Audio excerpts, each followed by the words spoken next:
नमस्कार, स्वागत है आप सभी का कालचक्र में। मैं हूं विपनेश माथुर और मेरे साथ हैं प्रश्न कुंडली विशेषज्ञ पंडित सुरेश पांडे जी। पंडित जी, कालचक्र में बहुत बहुत स्वागत है। धन्यवाद। 24 मई के बाद क्या संकट टल सकता है? 24 मई के बाद क्या भाग्य बदल सकता है? 24 मई के बाद क्या होने वाला है? जानने के लिए देखिए कालचक्र। जी हां, आज से ज्येष्ठ मास की शुरुआत हो चुकी है। हिंदू कैलेंडर में ज्येष्ठ का महीना तीसरा महीना होता है। ऐसे में ज्येष्ठ महीने का महापुण्य और महालाभ पाने के लिए आपको कैसे करनी है पूजा आराधना, कौन से करने हैं खास उपाय, किन बातों का रखना है बहुत ज्यादा ध्यान, साथ ही ज्येष्ठ महीने की वो कौन सी तिथियां और नक्षत्र हैं जो आपके लिए अशुभ साबित हो सकते हैं, यही आज कालचक्र में पंडित जी आपको बताने वाले हैं। अगर आप भी ज्येष्ठ महीने को शुभ बनाकर अपनी सभी मनोकामनाएं पूरी करना चाहते हैं तो ध्यान से देखिए आज का ये हमारा स्पेशल शो। और इसके अलावा अगर आपके मन में हमेशा की तरह हम कहते हैं कि कुछ भी आता है और पंडित जी से आप पूछना चाहते हैं कोई भी सवाल, तो आपको करना क्या है, आपको हमें फोन करना है। इसके लिए आपको हमारा नंबर नोट करना होगा। नंबर है हमारा 012066524111। और आज चर्चा से पहले ही हमारे साथ कालचक्र दर्शक इस वक्त फोन लाइन पर मौजूद हैं, तो उनसे बात करना पहले जरूरी हो जाता है। चर्चा हम बाद में शुरू करेंगे। नीरू जी दिल्ली से हमारे साथ मौजूद हैं। स्वागत है आपका कालचक्र में। अपना प्रश्न पंडित जी से पूछिए, क्या जानना चाहते हैं आप? हेलो, राम राम पंडित जी। राम राम। पंडित जी, मैं अपने बेटे के लिए जानना चाहती हूँ। उसका डेट ऑफ बर्थ है 26/11/92। उसका वो थोड़ा परेशान बहुत रहता है। उसका आने वाला फ्यूचर कैसा है, और उसकी शादी को भी 3 साल होने वाले हैं पर कुछ ज्यादा अच्छे से चल नहीं रही। और आगे कोई बच्चों का क्या चांसेस है आगे। और मैं अपने हस्बैंड के बारे में जानना चाहती हूँ। उनका बर्थ है 23 दिसंबर 63। हमारा पंडित जी अभी तक कुछ घर नहीं है। अभी तक हम रेंट पे ही रह रहे हैं। कुछ हमारी एक जॉइंट घर है वैसे, पर उसका कुछ फैसला ही नहीं हो पा रहा। आप प्लीज हमें गाइड कीजिए, हम क्या करें। नीरू जी, आपके पुत्र भाव का स्वामी बृहस्पति है और पुत्र भाव से सप्तम भाव का स्वामी बुध है। बुध और बृहस्पति की स्थिति द्वितीय द्वादश है। एक तो आपके बेटे के विवाह में बहुत सामंजस्य की स्थिति नहीं है, बहुत अच्छा सामंजस्य नहीं है। आपके बेटे को चाहिए कि नित्य राम रक्षा स्तोत्र का पाठ करे। अगर नित्य राम रक्षा स्तोत्र का पाठ करेगा और यदि बहू भी नित्य राम रक्षा स्तोत्र का पाठ करे तो इनका वैवाहिक जीवन अच्छा हो जाएगा और इन्हें अपने करियर में सफलता भी मिलेगी। अगर करियर में सफलता चाहते हैं, जिंदगी में सफलता चाहते हैं, जिंदगी में सुख शांति चाहते हैं तो इन्हें राम रक्षा स्तोत्र का पाठ करना चाहिए। घर के पूजा स्थान में राम दरबार का चित्र लगा करके सुबह शाम पूजा पाठ पति पत्नी दोनों को करना चाहिए। अभी तक स्थिति जो दोनों पति पत्नी की है सामंजस्य में, उसमें बहुत कमी दिखाई दे रही है और इसीलिए अभी शायद ये लोग संतान की भी प्लानिंग नहीं कर पा रहे हैं। जहाँ तक नीरू जी आपने अपने पति के बारे में प्रश्न पूछा है तो मैं आपको बताऊं कि मूल प्रश्न आपका मकान से जुड़ा हुआ है। तो ऐसे में शनि और मंगल की स्थिति जो बन रही है वो द्वितीय द्वादश की बन रही है। मार्च 2025 के बाद आपका घर हो जाएगा। मार्च 2025 के बाद आपके घर की संभावना बन जाएगी।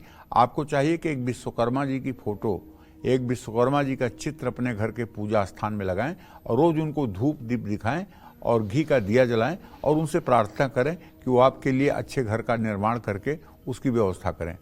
दूसरी बात, आपके पति भाव का स्वामी जो है वो शुक्र है और उससे भाग्य भाव का स्वामी शनि है। शुक्र शनि की चतुर्थ दशम स्थिति इस बात का संकेत है कि आपके पति की उम्र भले ही 62 साल हो गई, लेकिन अभी तक इनका कभी बहुत अच्छा भाग्योदय नहीं रहा है। पूरा जीवन इनका संघर्षों में केवल व्यतीत हुआ है। तो इनका जीवन अच्छा हो जाए इसके लिए आपको चाहिए कि अगर आप कर सकती हैं तो महालक्ष्मी के मंत्र श्री सूक्तम और कनक धारा स्तोत्र का पाठ करें। अगर ये आपको पढ़ने में कठिन लगता हो तो आप सुबह शाम 1-1 घंटे श्रीम, एक अक्षर का मंत्र है, महालक्ष्मी का बीज मंत्र है श्रीम, इस मंत्र का महालक्ष्मी के चित्र के सामने घी का दिया जलाकर सुबह शाम आप श्रीम करना शुरू कर दीजिए। निश्चित रूप से 8 महीने तक ये उपाय करने के बाद आपके घर में सुख समृद्धि का वास हो जाएगा। जय मां विंध्यवासिनी। और आइए अब चर्चा की शुरुआत करते हैं। शास्त्रों में ज्येष्ठ के महीने का क्या महत्व है और इस महीने को इतना पावन और पवित्र क्यों माना जाता है? इस महीने में हिंदू धर्म के कौन से मुख्य पर्व आते हैं और साथ ही इस महीने में किस भगवान की पूजा करने से वैकुंठ की प्राप्ति होती है? तो आइए पंडित जी से सबसे पहले जानते हैं। पंडित जी, ज्येष्ठ मास के बारे में बहुत बखान किया गया है, आज इसका महत्व और ये कितना खास है हम सब के लिए बताइए। देखो विनय, ऐसा है, ज्येष्ठ मास की पूर्णिमा के दिन अर्थात आज के ठीक 30 दिन बाद चंद्रमा ज्येष्ठा नक्षत्र में रहता है, इसलिए इस महीने का नाम ज्येष्ठ रखा गया है। हर महीने का नाम पूर्णिमा के दिन जो नक्षत्र होता है उसी के अनुसार नाम है। जैसे चैत महीने की पूर्णिमा को चित्रा नक्षत्र होता है, बैसाख महीने की पूर्णिमा को विशाखा नक्षत्र होता है, ज्येष्ठ महीने की पूर्णिमा को ज्येष्ठा नक्षत्र होता है, आषाढ़ महीने की पूर्णिमा को उत्तराषाढ़ नक्षत्र होता है, सावन के महीने की पूर्णिमा को श्रवण नक्षत्र होता है, भादों की महीने की पूर्णिमा को उत्तरा भाद्रपद नक्षत्र होता है, आश्विन के महीने में पूर्णिमा को आश्विन नक्षत्र होता है और कार्तिक के महीने में कृतिका नक्षत्र पूर्णिमा को होता है, मार्गशीर्ष के महीने में मृगशिरा नक्षत्र पूर्णिमा को होता है, पौष के महीने में पुष्य नक्षत्र होता है और इसी तरह से माघ के महीने की पूर्णिमा को मघा नक्षत्र होता है, फाल्गुन के महीने की पूर्णिमा को उत्तरा फाल्गुनी नक्षत्र होता है। तो इन नक्षत्रों के नाम से ही हमारे मतलब कि जो है महीनों का नाम बना हुआ है। सूर्य के वृषभ राशि में प्रवेश करने के साथ ही ज्येष्ठ मास शुरू हो जाता है, ये सौर मास के हिसाब से। आज से ज्येष्ठ मास की शुरुआत हो चुकी है और 22 जून को ज्येष्ठ मास की पूर्णिमा के साथ ये महीना समाप्त होकर आषाढ़ मास की शुरुआत हो जाएगी। ज्येष्ठ का महीना हनुमान जी को बहुत प्रिय है। ऐसा माना जाता है कि श्री राम से हनुमान जी की मुलाकात इसी माह में हुई थी। माँ गंगा का अवतरण भी इसी माह में हुआ था। इस मास में शनिदेव का जन्म हुआ था, इसलिए ज्येष्ठ मास में गंगा दशहरा, शनि जयंती, निर्जला एकादशी जैसे त्योहार आते हैं। ज्येष्ठ मास का मंगलवार बहुत महत्व रखता है, इसे बड़ा मंगल भी कहते हैं। इस मास में भगवान विष्णु की त्रिविक्रम रूप की पूजा की जाती है। ज्येष्ठ मास का स्वामी ग्रह मंगल है। ज्येष्ठ मास की पूर्णिमा पर ज्येष्ठा नक्षत्र होने पर या ज्येष्ठा के बाद मूल नक्षत्र होने पर मथुरा में स्नान करके भगवान कृष्ण की पूजा करके नारद पुराण सुनने से वैकुंठ की प्राप्ति होती है। ज्येष्ठ शुक्ल पक्ष की पूर्णिमा पर तिल का दान करने से अश्वमेध यज्ञ का फल प्राप्त होता है। ज्येष्ठ मास की द्वादशी को व्रत रखते हुए जो व्यक्ति भगवान विष्णु की पूजा करता है उसे गोमेध यज्ञ के बराबर पुण्य प्राप्त होता है। पूरे साल की सबसे बड़ी एकादशी निर्जला एकादशी इसी मास में आती है। जय मां विंध्यवासिनी। ज्येष्ठ मास से जुड़े हुए कई और भी सवाल हैं, पंडित जी से उनके जवाब जानेंगे, लेकिन अभी हम राशिफल की शुरुआत करते हैं। सबसे पहले बात करेंगे मेष राशि की, कैसी रहेगी आर्थिक स्थिति आपकी, कामकाज, रिश्ते, सेहत, साथ ही क्या है आज का उपाय आपके लिए, शुभ अंक और शुभ रंग जानते हैं।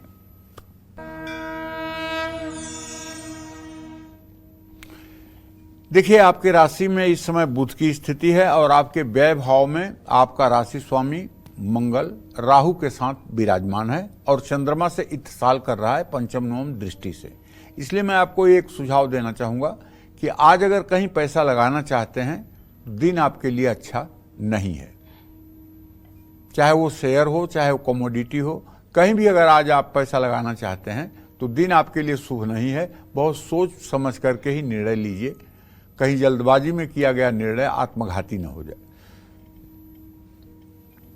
साथ में काम करने वालों के ऊपर आंख मूंद करके विश्वास न करें और आज पारिवारिक सहयोग में कमी रहेगी। सिरदर्द की समस्या और बुखार से परेशानी हो सकती है। हर प्रकार की चिंता छोड़नी चाहिए, मन को शांत रखना चाहिए। आज इत्र या परफ्यूम का प्रयोग करना चाहिए। शुभ अंक आपके लिए 3 है। शुभ रंग आपके लिए हरा है। जय मां विंध्यवासिनी। और अब जान लेते हैं वृषभ राशि का राशिफल क्या है, कैसी रहेगी आर्थिक स्थिति, कामकाज, रिश्ते और सेहत। साथ ही क्या है आज का उपाय आपके लिए, शुभ अंक क्या है और शुभ रंग क्या है, जान लेते हैं। देखिए, वृषभ राशि में सूर्य, शुक्र और बृहस्पति 3 ग्रहों की स्थिति है। व्यय भाव में बुध है और आमदनी के स्थान में मंगल के साथ राहु है। अचानक धन लाभ होने का संयोग तो बना हुआ है।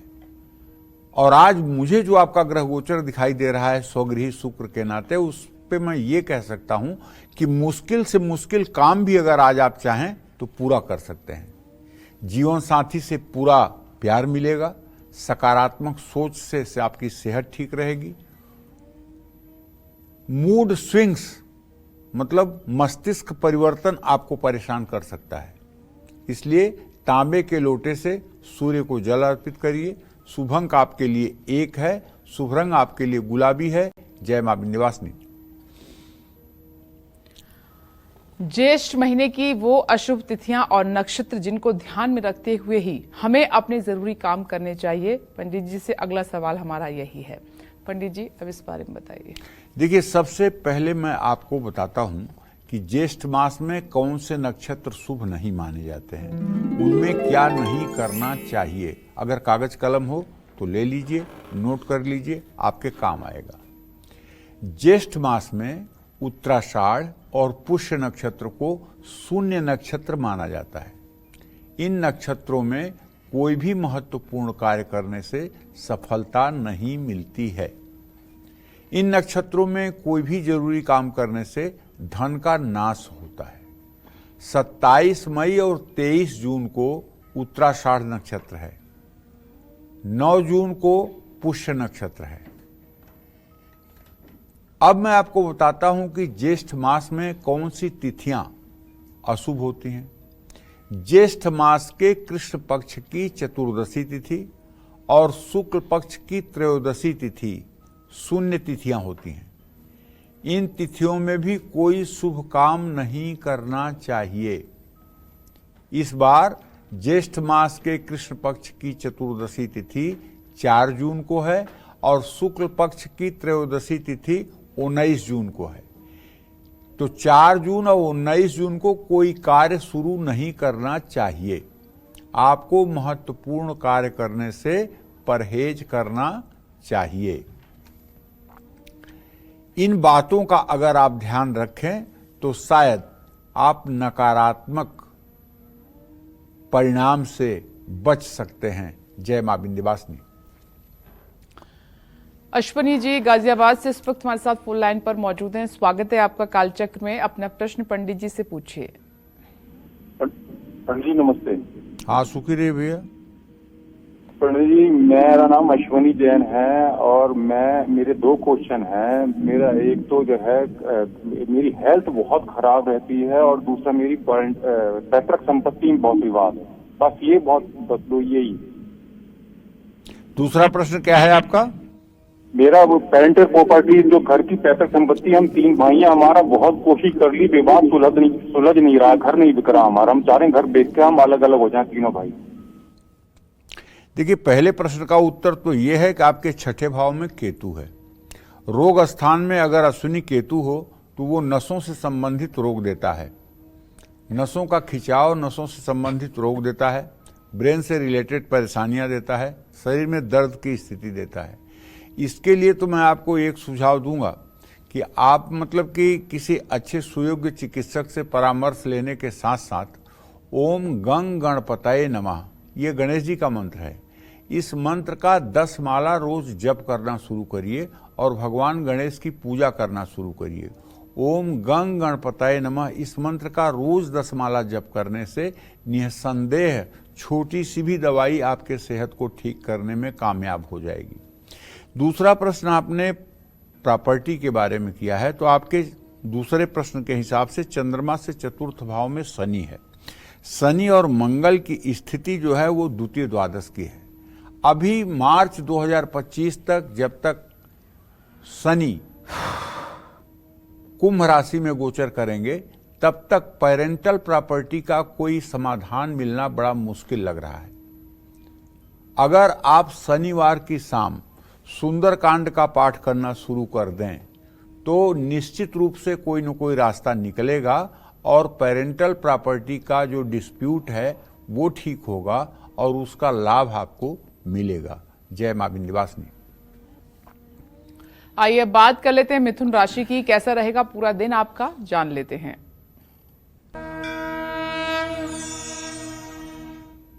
देखिए, मिथुन राशि का स्वामी बुध इस समय आमदनी के स्थान में बैठा हुआ है मेष राशि में, तो आप धन के मामले में तो संतुष्ट रहेंगे, इसमें कोई डाउट नहीं है, और प्रयास भी आपका सफल होगा और अच्छा परिणाम भी मिलेगा। आज परिवार के साथ समय बिताने का शुभ अवसर आपको प्राप्त होगा। सेहत पर खर्च करना पड़ सकता है। मन को कमजोर न होने दें। गाय को रोटी खिलाएं। शुभ अंक आपके लिए 2 है। शुभ रंग आपके लिए भूरा है। जय मां विंध्यवासिनी। मुस्कान जी बिहार से इस वक्त हमारे साथ मौजूद हैं। कालचक्र दर्शक, स्वागत है आपका। अपना प्रश्न पंडित जी से कीजिए। जय मां विंध्यवासिनी पंडित जी। जय मां विंध्यवासिनी बेटा। पंडित जी, मेरा 3 प्रश्न मैं पूछना चाहती हूँ। पहला प्रश्न है, सूर्य भगवान का हवन 10 माला का किस सामग्री से किया जाता है, और श्रीयंत्र का हवन मौध से या घी से, किस चीज से किया जाता है। और तीसरा प्रश्न है, पंडित जी, मेरा घर मकान कब तक बनेगा, कब तक योग्य है बनने का, कब तक निर्माण होगा। आप कितने साल की हैं? मैं 21 साल की हूँ। कितने? 21 साल की। चलिए, मैं पहले बता दूं कि सूर्य के हवन के लिए आपको 2 प्रकार की सामग्री लेना चाहिए। एक तो काला तिल, घी, चीनी, ये 3 वस्तु मिलाकर के आप हवन कर सकती हैं। तांबे के हवन कुंड में आम की लकड़ियां जला करके कपूर से, और ये जो सामग्री है, इस सामग्री से आप ओम घृणी सूर्याय स्वाहा कहते हुए या सूर्य के वैदिक मंत्र ओम आकृष्णेन रजसा वर्तमानो निवेशयन्न मृतंग मृतंग च हिरण्येन सविता रथेन देवो याति भुवनानि पश्यन् स्वाहा, इस मंत्र से 10 माला जप कर सकती हैं, हवन कर सकती हैं। 10 माला हवन का मतलब होता है कि आत्मविश्वास हिमालय की तरह आपका ऊंचा हो जाएगा। कोई भी दुनिया की ताकत नहीं है जो आपको डिप्रेस कर दे। कोई दुनिया की ताकत नहीं है जो आपके आत्मविश्वास को हिला दे। अगर कोई भी व्यक्ति इस हवन को नित्य करना शुरू कर दे, आप तो 10 माला की बात कर रही हैं, मैं तो 1 माला पर ही गारंटी लेता हूं कि 108 बार भी अगर ये हवन नित्य कोई करना शुरू कर दे तो उसके जीवन में चाहे परेशानी समुद्र से भी बड़ी आ जाए, लेकिन उसे परेशानी कुछ उसका बिगाड़ नहीं पाएगी, क्योंकि सूर्य के ठीक होते ही मनुष्य का धैर्य और आत्मबल हिमालय की तरह ऊंचा हो जाता है। तो इसलिए आप अगर करोगे तो आपको कोटि कोटि धन्यवाद है, और मेरा पूरा मतलब कि जो है प्रभु से प्रार्थना है कि आपकी मनोकामना पूरी हो, क्योंकि आप अच्छा काम करने जा रही हो। दूसरी बात आपने पूछा है श्री सूक्तम का हवन किससे करना चाहिए। तो श्री सूक्तम का जो 16वां श्लोक है उसको अगर आपने ध्यान से पढ़ा होगा, उसमें लिखा हुआ है जुहिया दाज्य मनमोहम। आज्य माने होता है घी, आज्य माने होता है घी। जुहिया दाज्य मनमोहम मतलब घी से आहुति देनी चाहिए, गाय के घी से आहुति देनी चाहिए। तो तांबे के सुंदर से हवन कुंड में आम की लकड़ियां कपूर से प्रज्वलित करके जला करके, और एक चांदी की कटोरी में या पीतल की कटोरी में 4 बड़े चम्मच गाय का घी रख करके उसे पिघला करके, और चांदी की चम्मच से, चम्मच की डंडी 9 इंच की होनी चाहिए, ये बात ध्यान रखिए। मुंह भले उसका छोटा हो लेकिन डंडी 9 इंच की होनी चाहिए, क्योंकि चम्मच को मध्य भाग से ही पकड़ा जाता है, पूंछ से नहीं पकड़ा जाता है, वो दोष होता है। मध्य भाग से ही पकड़ के हवन किया जाता है। इसलिए जो लोग भी महालक्ष्मी का हवन करते हैं उन्हें चांदी का जो चम्मच है उसे ऑर्डर देकर बनवाना चाहिए। उसकी डंडी 9 इंच की होनी चाहिए, इससे कम की नहीं होनी चाहिए, ताकि आप चम्मच से 4.5 इंच की ऊंचाई पर 3 उंगलियों से, मध्यमा, तर्जनी और अंगुष्ठ से पकड़ करके हवन करें। तो एक 16 मंत्रों से 16 आहुति भी अगर नित्य आप प्रातः सायं हवन करना शुरू कर दें तो महालक्ष्मी का अस्थायी वास आपके घर में हो ही जाएगा, इसमें कोई संदेह नहीं है। जहां तक घर बनने का प्रश्न है बेटा, तो सूर्य से शुक्र की स्थिति एक साथ है, शुक्र अस्त है।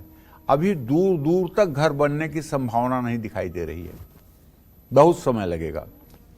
7 साल से लेकर के 10 साल तक का समय लग सकता है। अभी घर बनने की संभावना नहीं है। हाँ, अगर आपकी माताजी चाहें, आपके पिताजी चाहें तो विंध्याचल जाना चाहिए। विंध्याचल में काली खोह स्थान है, वहाँ पहाड़ पर चढ़ जाना चाहिए और पहाड़ पर वहाँ पर घर बनाए जाते हैं।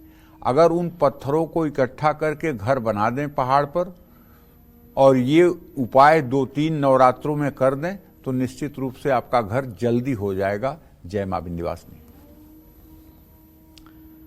चलिए आगे बढ़ते हैं और कर्क राशि की बात कर लेते हैं। कैसा रहेगा पूरा दिन आपका, आइए जानते हैं।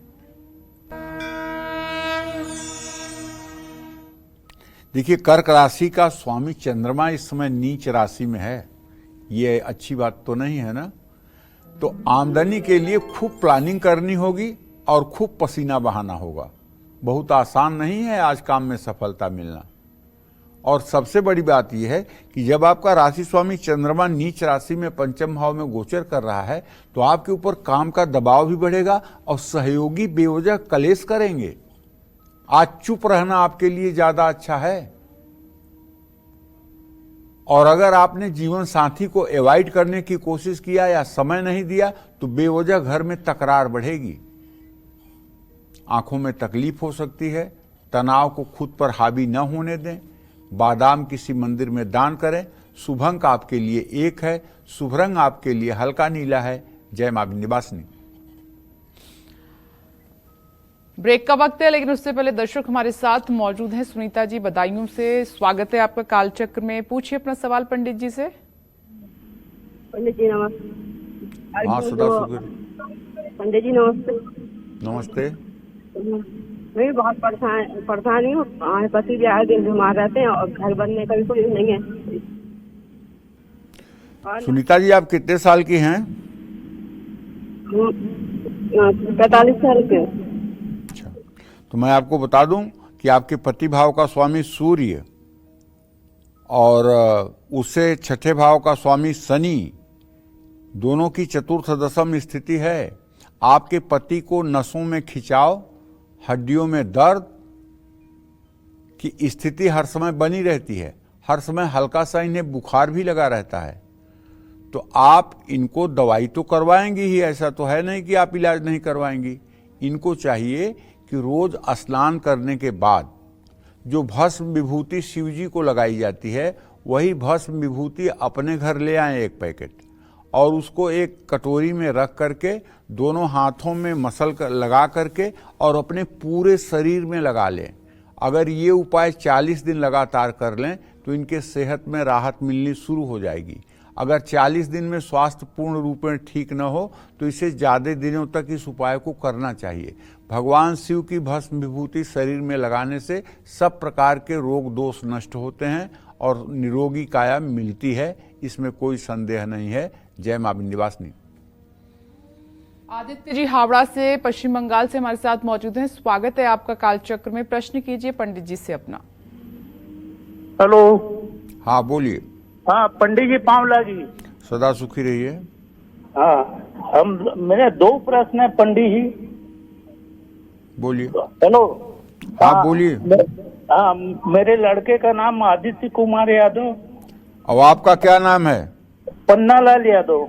अच्छा, ठीक है। हाँ, उसका जन्म हुआ पंडित जी 24 और 25 अक्टूबर के रात 2-2:15 बजे के आसपास 2002 में जी। अच्छा, लड़की का जन्म हुआ आपका 22 अक्टूबर 2001। उसका नाम 8:15 पर दुर्गा यादव उसका नाम है। क्या जानना चाहते हैं? उसका भविष्य कैसा रहेगा पंडित जी? चलिए पन्ना जी, मैं आपको बता देता हूं। आपने पहले अपने पुत्र भाव के बारे में प्रश्न किया है, जबकि आपका बेटा छोटा है, बेटी आपकी बड़ी है। पहला प्रश्न आपका बेटी के बारे में होना चाहिए था। कोई बात नहीं, मैं आपको बताता हूं कि आपके पुत्र भाव से द्वितीय सप्तम भाव के स्वामी शनि चंद्रमा हैं, दोनों की चतुर्थ दशा में स्थिति है। अभी आपके पुत्र का भाग्योदय का समय नहीं बना है, 27वें साल में इनका भाग्योदय होगा। 27 साल से लेकर के 43 साल तक लगातार इनका भाग्योदय बना रहेगा और ये अपने उत्तरदायित्व का ठीक ढंग से निर्वाह करेंगे और ये मतलब कि एक अच्छे बच्चे के रूप में अपने को स्थापित करेंगे। बेटी के बारे में जो आपने प्रश्न किया है पन्नालाल जी, उसके बारे में आपको बताना चाहूँगा। बृहस्पति शुक्र और सूर्य के साथ है, बृहस्पति अस्त है। बेटी अच्छी है लेकिन पढ़ने लिखने में मध्यम है और अब पढ़ाई भी लगभग समाप्ति की तरफ बढ़ चुकी है और शुक्र और मंगल की स्थिति तृतीय एकादश है। अब इनके विवाह के बारे में आपको सोचना चाहिए। सन 2025 तक इनके विवाह के बारे में अगर आप सोचेंगे तो अच्छा विवाह भी होगा और इनका वैवाहिक जीवन भी सुखमय रहेगा, भविष्य भी ठीक रहेगा। जय मां विंध्यवासिनी। आज से ज्येष्ठ महीने की शुरुआत हो चुकी है। जैसा कि हम बता चुके हैं आपको, इस महीने में किए गए कौन से उपाय और दान दिलाएंगे आपको मां लक्ष्मी और पितरों की महाकृपा, टालेंगे हर संकट और दिलाएंगे आपको महापुण्य। यही आज कालचक्र में पंडित जी आपको विस्तार से बता रहे हैं। तो अपनी इस खास चर्चा को आगे बढ़ाते हैं और पंडित जी से अब ये जानने की कोशिश करते हैं कि ज्येष्ठ मास में होने वाले पूजा पाठ और दान का क्या महत्व है और इस महीने किन भगवान की पूजा करने से सभी मनोकामनाएं आपकी पूरी हो सकती हैं और इस महीने कौन सा दान आपका कल्याण कर सकता है। पंडित जी, हमेशा आप कहते हैं कि दान पुण्य का बहुत महत्व होता है और खास तौर पर हर तिथि हर दिन मतलब बटा हुआ है भगवान के हिसाब से कि हमें इस दिन इन भगवान की आराधना करनी है। तो ज्येष्ठ मास में क्या दान पुण्य करें और कौन से भगवान की आराधना करें? प्रातः स्मरामि भवभीति महार्ति शांत्यै नारायणं गरुणवाहन यज्ञनाभं ग्राहाभिभूति वरवारण मुक्ति हेतुं चक्रायुधं तरुणवारिज पत्र नेत्रम। भगवान विष्णु के किसी भी स्वरूप की पूजा करनी चाहिए। श्री हरि विष्णु की पूजा कर सकते हैं, प्रभु श्री राम की पूजा कर सकते हैं, योगेश्वर श्री कृष्ण की पूजा कर सकते हैं। ये सब एक ही प्रभु के सभी रूप हैं। वही कृष्ण हैं जिनके मतलब कि दक्षिण अंग से भगवान विष्णु का प्राकट्य होता है, राधा रानी के दाहिने अंग से लक्ष्मी का प्राकट्य होता है, भगवान विष्णु से रामावतार कृष्णावतार होता है। तो भगवान विष्णु का ही रूप है। राम कृष्ण विष्णु सब एक ही रूप में है। अगर आप बांसुरी बजाने वाले रसिक भगवान कृष्ण का ध्यान करते हैं तो उन्हें बांसुरी बजाते हुए अगर आप ध्यान करेंगे तो आपके अंदर प्रेमा भक्ति जागृत होगी। अगर आप उन्हें चक्र सुदर्शन लिए हुए, बाएं हाथ में शंख लिए हुए, दाहिने हाथ में गदा लिए हुए, फिर बाएं हाथ में नीचे पद्म कमल का फूल लिए हुए और पीतांबर में ध्यान करेंगे तो ये विष्णु स्वरूप का ध्यान होगा। और अगर आप उन्हें सारंग धनुष लिए हुए ध्यान करेंगे जगत जननी जगदम्बा माँ जानकी के साथ तो प्रभु श्री राम का ध्यान होगा। तो कहने का आशय यह है कि आप किस स्वरूप की पूजा करते हैं, क्योंकि देखिए भगवान जो है ना, इनकी पूजा एक ही भाव में नहीं होती है। कोई दास्य भाव से पूजा करता है दास बन करके, कोई सख्य भाव से पूजा करता है उनका सखा बन के, कोई उन्हें स्वामी भाव से पूजता है और कोई उन्हें पुत्र भाव से पूजता है। जैसे कुछ महिलाएं हैं वो लड्डू गोपाल की पूजा करती हैं तो लड्डू गोपाल को अपना पुत्र जैसे मानती हैं, वैसे ही पूजा करती हैं। जैसे अपने पुत्र के छोटे 4 महीने के शिशु की देखभाल करती हैं, वैसे ही वो लड्डू गोपाल की देखभाल करती हैं। तो कहने का आशय यह है कि ज्येष्ठ का महीना जो है भगवान श्री हरि विष्णु के लिए समर्पित है और उनकी पूजा के लिए सर्वोत्तम महीना है। उनकी प्रतिमा पर चंदन का लेप लगाएं, खूब बढ़िया मलयागिर चंदन लाइए, केसर रख करके और पत्थर पर चंदन की लकड़ी को घिस करके चंदन उतार लीजिए और उसके बाद अगर श्री विग्रह है तो उस पर चंदन का लेप करिए। अगर श्री विग्रह आपके पास नहीं है, शालिग्राम की शिला है या लड्डू गोपाल हैं, तो उन्हें चंदन लगाइए। भगवान विष्णु की पूजा के लिए इस मास में गुरुवार, एकादशी, द्वादशी और पूर्णिमा की तिथियां बहुत मंगलकारी हैं। वैसे नित्य पूजा करनी चाहिए, भगवान श्री हरि विष्णु की नित्य पूजा करनी चाहिए। ऐसा इसलिए कह रहा हूं कि मुरारी पादार्पित चित्तवृत्ति, आदमी की जो चित्तवृत्ति होती है, भले ही आप कुछ करते हो, चाहे आप युद्ध के मैदान में हो और चाहे आप व्यवसाय कर रहे हो, चाहे आप नौकरी कर रहे हो, चाहे आप किसान हो, हर समय आपका चिंतन तो प्रभु में ही होना चाहिए।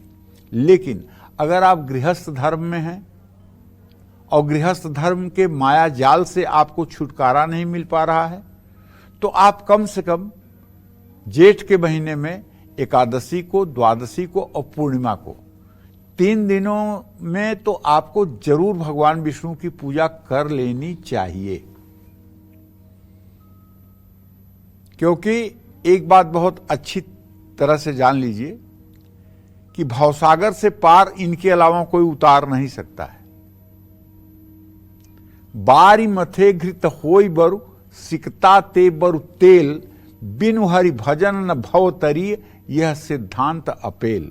गोस्वामी तुलसीदास जी ने उत्तरकांड में ये बात लिखी है कि चाहे पानी मथने से घी निकल जाए जो असंभव है, चाहे बालू पेरने से तेल निकल जाए जो असंभव है, लेकिन बिना हरि भजन के इस भवसागर से कोई पार नहीं हो पाएगा। ये सिद्धांत एकदम अटल सत्य है। तो करना क्या चाहिए? दक्षिणावर्ती शंख में जल, गंगा जल, दूध ये सब भर करके और पुरुष सूक्तम के 16 मंत्रों को पढ़ते हुए ओम सहस्र शीर्षा पुरुष सहस्राक्ष सहस्रपाद स भूमि ग्वं सर्वतः स्मृत्वा ततिष्ठ दशांगुलम पुरुषय वेद सर्व यद्भूतम यच्च भाव्यमुतामृत शेषानो जतने नातिरोहति एतावानस्य महिमातो जायाश्च पुरुष स जातो अचित पश्चात भूमि मथो पुरः। तो कहने का मतलब पुरुष सूक्त के 16 मंत्रों को पढ़ते हुए और एक बड़ी सी थाली में श्री विग्रह को स्थापित करके या लड्डू गोपाल को स्थापित करके दक्षिणावर्ती शंख से अगर आप जल से, दूध से, गन्ने के रस से, शहद से, दही से, घी से अगर अभिषेक करेंगे और फिर शुद्ध जल से अभिषेक करके साफ कपड़े से प्रतिमा को पोंछ करके उन्हें आसन पर विराजमान करेंगे, उन्हें जनेऊ धारण कराएंगे, उन्हें पीले वस्त्र धारण कराएंगे, चंदन लगाएंगे, धूप दीप नैवेद्य से पूजन करेंगे, तो आपकी मनोकामना तो पूरी हो ही जाएगी। भगवान विष्णु को तुलसी अर्पित जरूर करना चाहिए। ज्येष्ठ मास में जलस्थ श्रीहरि के पूजन का विशेष महत्व है। भगवान श्रीहरि विष्णु का जो वास स्थान है वो क्षीर सागर है। आपने देखा होगा कि क्षीर सागर में ही भगवान श्रीहरि विष्णु जगत जननी जगदम्बा मां महालक्ष्मी के साथ निवास करते हैं। जहां क्षीर सागर में शयन किए हुए विष्णु का चित्र हो और मां लक्ष्मी जिनके चरणों के पास हो और शेषनाग जिनके साथ हो, ये वाला चित्र की पूजा जेठ महीने में ज्यादा फलदायी है। ज्येष्ठ मास में जल की पूजा का भी विधान है, इसलिए इस मास में जल से जुड़े 2 त्योहार आते हैं। एक तो गंगा दशहरा आता है और दूसरा निर्जला एकादशी आता है। ज्येष्ठ महीने की द्वादशी तिथि को व्रत करने से गोमेध यज्ञ का फल मिलता है।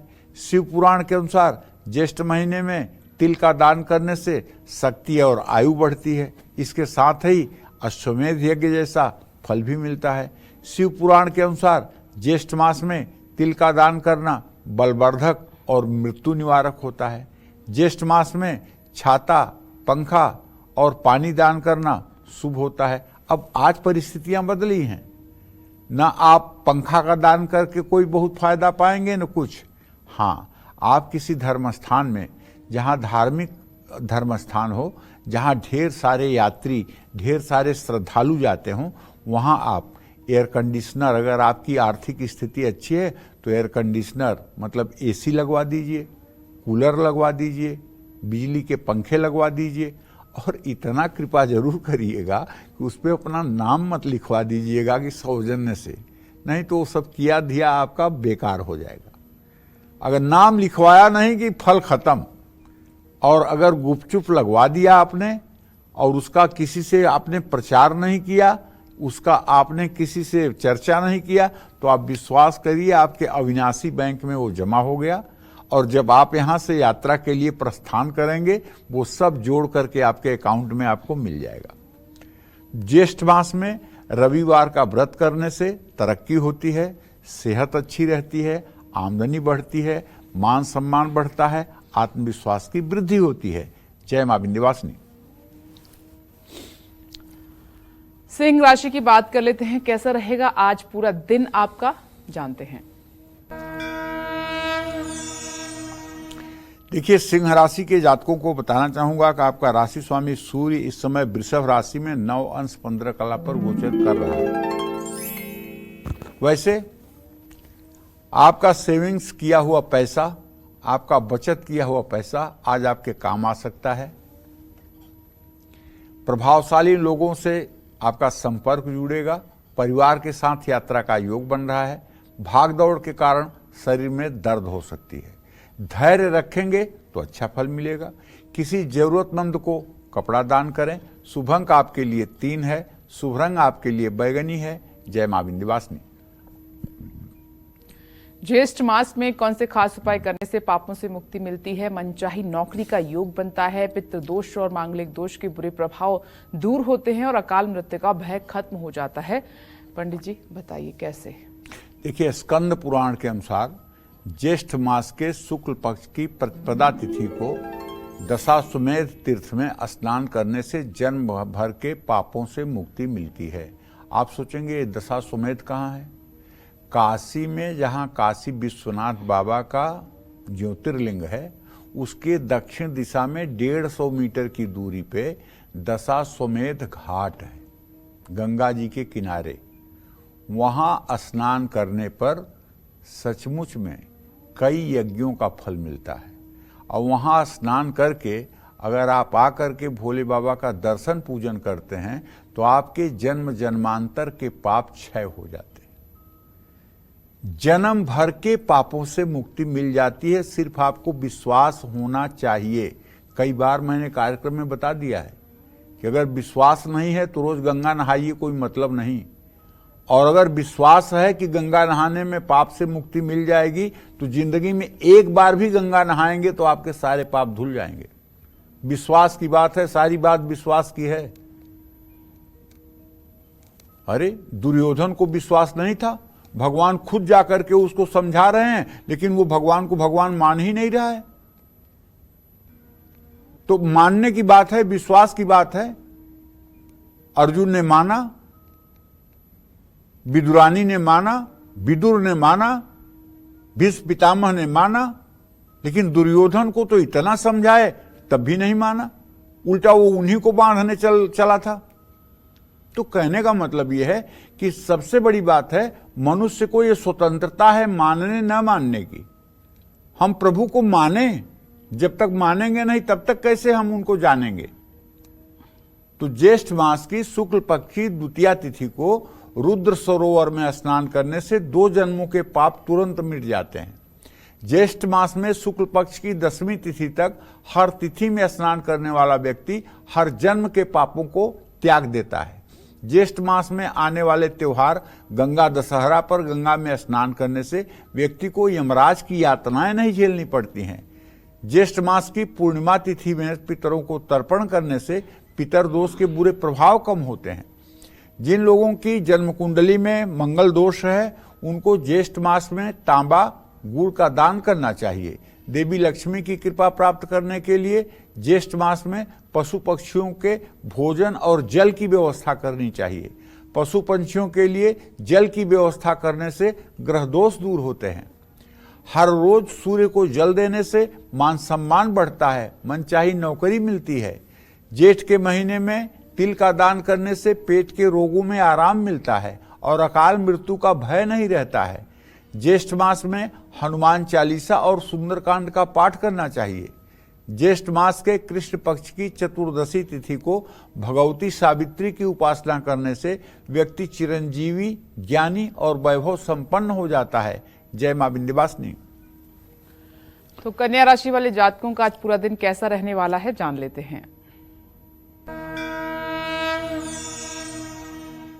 देखिए, कन्या राशि के जातकों को कहना चाहूंगा कि आपके राशि में भले ही केतु की स्थिति है, लेकिन आपके भाग्य भाव में बृहस्पति, शुक्र और सूर्य की स्थिति है। अगर आज कहीं आप पैसा लगाना चाहते हैं तो बेधड़क लगाइए, एकदम आपको सफलता मिलेगी। और अगर आपने कोई लोन अप्लाई किया है तो वो भी आपका सैंक्शन हो जाएगा और आपको आज जीवन में मनचाहे परिणाम भी मिलेंगे, मान सम्मान भी बढ़ेगा। अपनों के साथ घूमने का मौका मिलेगा। आज की ग्रह स्थिति सेहत में सुधार लाएगी। काम में लापरवाही से बचें। आज औषधीय पेड़ पौधे लगाएं। शुभ अंक आपके लिए 7 है। शुभ रंग आपके लिए पीला है। जय मां विंध्यवासिनी। और तुला राशि वाले जातकों का दिन आज का कैसा है, अब ये जानते हैं।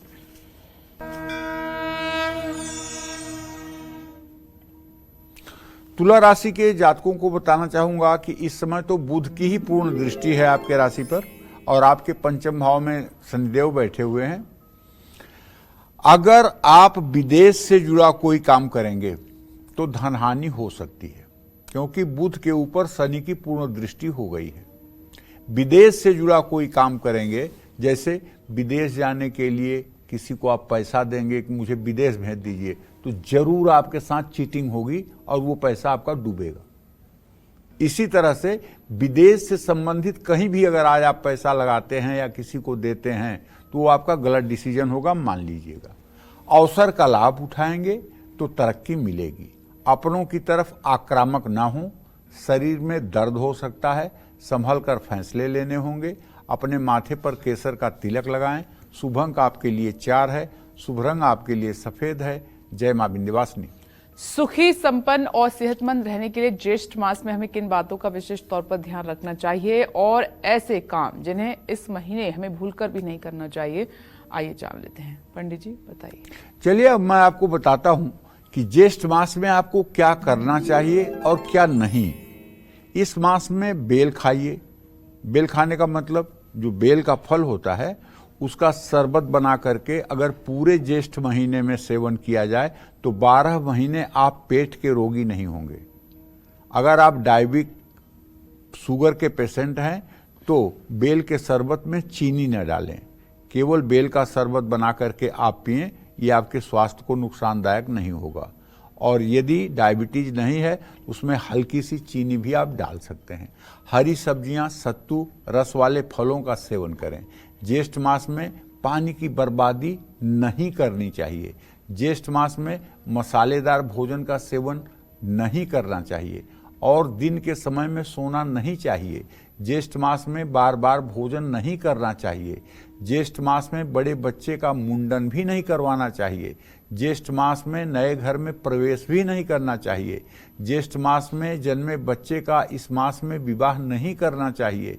ज्येष्ठ मास की भीषण गर्मी में किसी निर्धन के नंगे पैरों में चप्पल अथवा जूता पहनाना बहुत अच्छा फल देगा। शनि के प्रतिनिधि, सेवक, नौकर का ध्यान रखें।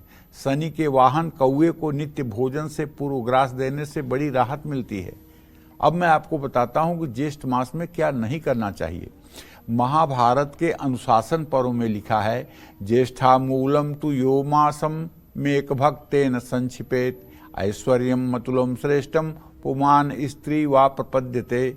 ज्येष्ठ मास में जो व्यक्ति एक समय भोजन करता है वो ऐश्वर्य को प्राप्त होता है। ज्येष्ठ मास में लहसुन, राई, गरम सब्जियां और गरम फलों का सेवन नहीं करना चाहिए। ज्येष्ठ मास में बैगन खाने से रोग बढ़ते हैं। इस मास में दिन के समय जो सोता है वो रोगी होता है।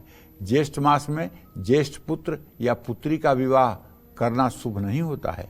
ज्येष्ठ मास में शरीर में तेल मालिश नहीं करना चाहिए। जय मां विंध्यवासिनी।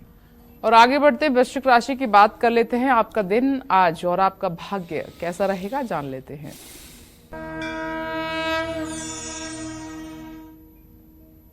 देखिए, वृश्चिक राशि में तो नीच का चंद्रमा बैठा हुआ है और वृश्चिक राशि का स्वामी मंगल भले पंचम भाव में बैठा हुआ है। खर्चा तो बढ़ेगा, आप रोक नहीं पाएंगे, लेकिन हाँ, आर्थिक तंगी नहीं होगी, ये एक प्लस पॉइंट है। कड़ी मेहनत का फल आपको मिल सकता है, लेकिन माता पिता नाराज भी हो सकते हैं और ज्यादा भावुक अगर आप बने तो तनाव बढ़ जाएगा। दूसरों की आलोचना बिल्कुल मत करिए, संगत सुधारिए। आज अपने पिता से आशीर्वाद लीजिए। शुभ अंक आपके लिए 1 है, शुभ रंग आपके लिए लाल है। जय मां विंध्यवासिनी। चलिए अब बात करते हैं धनु राशि की। क्या कहता है धनु राशि का राशिफल, कैसा रहेगा आज का दिन, जान लेते हैं। धनु राशि के जातकों को बताऊं, आज आपका राशि स्वामी बृहस्पति शुक्र और सूर्य के साथ वृषभ राशि में गोचर कर रहा है और आपके धन भाव का स्वामी अपने मूल त्रिकोण राशि में है। धन लाभ तो संभव होता हुआ दिखाई दे रहा है, लेकिन भैया आपके 12वें भाव में नीच का चंद्रमा है। भ्रम में मत रहिए कि सब कुछ अच्छा है, काम पर अपने ध्यान दीजिए। आपकी बातें अपनों का दिल तोड़ सकती हैं, इसलिए थोड़ी घमंड भरी बातें मत करिए। सेहतमंद रहना है तो कुंठा से बचिए, सोच समझ कर बोलिए, शिवलिंग पर जल अर्पित करिए। शुभ अंक आपके लिए 6 है, शुभ रंग आपके लिए ग्रे है। जय मां विंध्यवासिनी। और अब मकर राशि की बात करते हैं, जानते हैं कि आज आपका भाग्य आपका कितना साथ दे रहा है। मकर राशि में द्वितीय भाव में शनि, तृतीय भाव में मंगल राहु, चतुर्थ में बुध और पंचम में सूर्य शुक्र बृहस्पति की जो युति बन रही है, ये कह रही है कि अगर आप बचत करेंगे तो निश्चित रूप से आपको लाभ मिलेगा। जिम्मेदारियां बढ़ेंगी, प्रमोशन का योग बन रहा है। अपनों की बातें आपको समझ में नहीं आएंगी। शरीर की थकान सोच को नकारात्मक कर देगी। अति आत्मविश्वास से आपको बचना होगा। छोटी कन्याओं को खीर की बर्फी खिलाएं। और शुभ अंक आपके लिए 9 है, शुभ रंग आपके लिए नीला है। जय मां विंध्यवासिनी। आइए कुंभ राशि की बात कर लेते हैं और जान लेते हैं कि आज आपका भाग्य कितना स्ट्रांग है। देखिए, कुंभ राशि के जातकों को बताना चाहूंगा कि शनिदेव की स्थिति आपके राशि में, आपके द्वितीय भाव में मंगल राहु, तृतीय भाव में बुध। लोन और कर्ज में सावधानी बरतिए। ऐसा नहीं कि किसी शर्त पर आप किसी से कोई कर्ज ले लें। इतनी आतुरता मत दिखाइएगा, नहीं फंस जाओगे आप जिंदगी भर के लिए। आज बड़ा कुयोग है। आपके 10वें भाव में नीच का चंद्रमा है। सफलता के करीब पहुंच करके भी निराश होना पड़ेगा। अपनों को नजरअंदाज मत करिए। मानसिक और शारीरिक रूप से स्वास्थ्य ठीक रहेगा। केवल खुश रहने की कोशिश करिए और अपने मन की बात किसी से कहना बहुत ठीक नहीं है। बरगद के पेड़ में जल चढ़ाकर तिलक करिए। शुभ अंक आपके लिए 2 है, शुभ रंग आपके लिए पीला है। जय मां विंध्यवासिनी। और अब मीन राशि की बात कर लेते हैं, जानते हैं कि आज आपका दिन कैसा है। देखिए, मीन राशि में मंगल राहु की स्थिति तो यही कह रहा है कि उतार चढ़ाव संभव है, धन हानि हो सकती है, संभल कर काम करें, नुकसान हो सकता है, परिवार में टकराव की स्थिति हो सकती है, कंधों में तकलीफ हो सकती है, फ्रोजन शोल्डर की बीमारी हो सकती है। जल्दबाजी से बचिए। मानसिक शांति के लिए ध्यान और मंत्रोच्चार करिए। आपके लिए शुभ अंक मैरून है, शुभ रंग आपके लिए, शुभ अंक आपके लिए 5 है। जय मां विंध्यवासिनी। जिन लोगों पर शनि की ढैया, 7.5 और महादशा का प्रभाव है, उनको पूरे ज्येष्ठ मास कैसे करनी है, शनिदेव की आराधना और उपाय क्या है आपके लिए बता रहे हैं पंडित जी। ध्यान से सुनिएगा पंडित जी। ज्येष्ठ मास बहुत महत्वपूर्ण महीना है। ज्येष्ठ मास में न्याय के देवता और कर्मों का फल देने वाले शनि देव की विशेष उपासना की जाती है।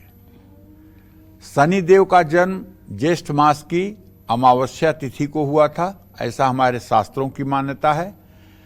ऐसे में जिन लोगों की शनि की 7.5 चल रही है, जैसे आप मकर राशि, कुंभ राशि और मीन राशि के जातक हैं, तो इस समय आपके ऊपर 7.5 है।